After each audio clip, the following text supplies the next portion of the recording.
આણંદ શહેરમાં ગરમીનું પ્રમાણ વધુ હોવાને કારણે અને દૂષિત પાણી પીવાથી છેલ્લા 15 દિવસમાં ઝાડા ઉલટીના 75 દર્દીઓએ ઇન્ડોર પેશન્ટ તરીકે સારવાર મેળવી છે। સિવિલ સર્જન ડોક્ટર અમર પંડ્યાના જણાવ્યા મુજબ હાલ જનરલ હોસ્પિટલ ખાતે 25 જેટલા દર્દીઓ ઇન્ડોર પેશન્ટ તરીકે સારવાર મેળવી રહ્યા છે। તેમજ જનરલ હોસ્પિટલ ખાતે ઝાડા ઉલટીના દર્દીઓને વિનામૂલ્યે સારવાર આપવામાં આવી રહી છે।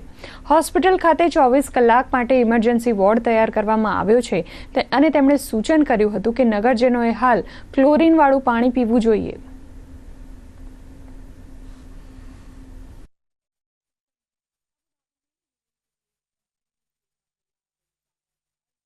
ઝાડા ઉલટીના છેલ્લા 15 દિવસમાં આશરે 70 જેટલા દર્દીઓ આવેલા છે, જેમાંથી 50 જેટલા દર્દીઓને આપણે સારા કરી અને ડિસ્ચાર્જ કરેલા છે અને હાલ 20 જેટલા દર્દીઓ સારવાર લઈ રહ્યા છે, જેમાં નાના બાળકો પણ છે, વૃદ્ધો પણ છે અને સગર્ભા બહેનો પણ આવતી હોય છે।